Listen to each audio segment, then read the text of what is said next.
I was 14. It was an average night, around 9 p.m.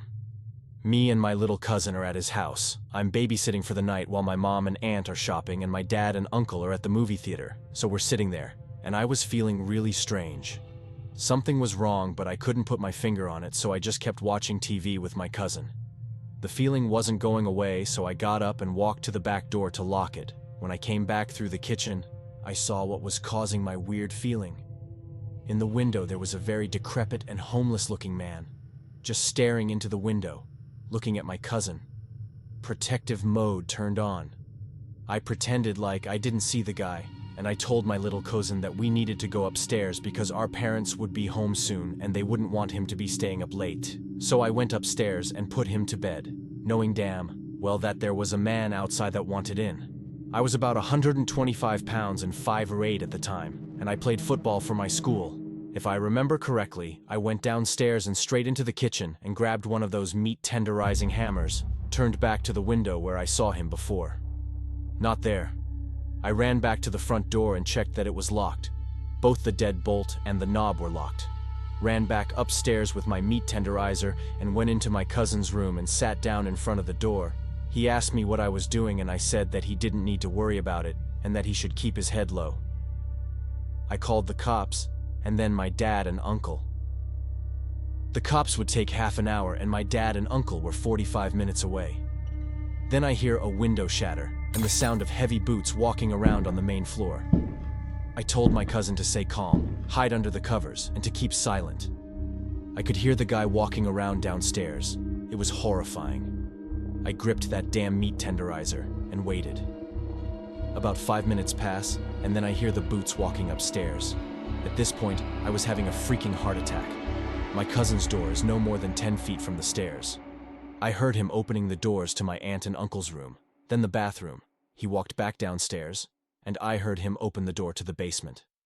15 minutes later, the police showed up and burst into the house. Turned out the guy was loose from a mental hospital 1 province away. Back when I was in high school, my mom and dad had jobs with changing hours at a hospital. Sometimes this meant I'd be home alone at night with just my dog. One night, it was around 10 p.m. My dad had left for work in the afternoon, and my mom was about to leave too, leaving me alone until my dad returned. As my mom was heading out the front door, she noticed a stack of t-shirts on the floor near the stairs to the second floor. My dog liked lying on them. She told me to put them in the laundry hamper upstairs in their bedroom. I agreed, picked up the shirts, and tossed them upstairs, planning to grab them later.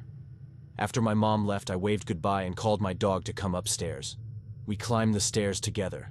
However, when I reached the top, the laundry wasn't where I had thrown it. I checked my bedroom, thinking it might have landed there, but it wasn't there either. I searched the rest of the upstairs hallway and found the laundry pile in my parents' room, right in the middle of the floor. The weird part was that the layout of the house made it impossible for my throw to reach that far. Neither my dog nor I had touched the clothes after I threw them. Seeing this gave me serious goosebumps. When I picked up the clothes, I discovered a burn mark on the carpet underneath, a bit bigger than a quarter. It looked like something hot had been there, leaving an indentation. Strangely, there was no smoke or smell, and it seemed like it had been there for a long time. I had never noticed that burn mark before, even though I went into my parents' room every day to put my own clothes in the hamper. I quickly got ready for bed, trying to forget about what had just happened. To this day, I still can't explain it, and it crosses my mind every so often. This wasn't at home, but in a dorm where my classmates and I stayed during one of our internship months. Our other schoolmates who stayed there ahead of us told us some scary stories, but I didn't really mind them. During our first night there, my roommate decided to go with our professor somewhere, so I was left alone for the whole night. I made sure to lock the door and even kept the lights on before sleeping. I suddenly woke up, but I wasn't completely awake. I was still half asleep when I checked the time on my phone, realized it's only 2 a.m. I was about to cover myself with a blanket, eyes still struggling to open fully, when a really dark shadow shaped like a person came gliding or walking from the door. I didn't really see the feet, so I couldn't say. I also didn't hear the door open. Then I fell completely asleep. When the morning came, I was surprised to discover that the door was unlocked, since I was sure that I locked it the night before. I checked everything and nothing seemed out of ordinary.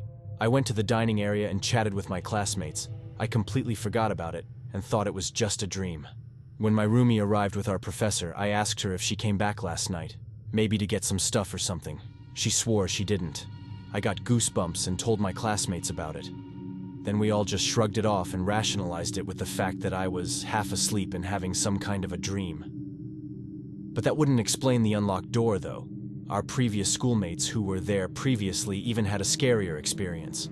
I told one of my friends who was there previously about my experience, and she said that one night her roommate, still half asleep, suddenly came over to her bed and asked her to sleep beside her for the night because there was someone standing over her bed and asking her to go away and move to my friend's bed. There was no one else in the room. Was it also a kind of a dream, right?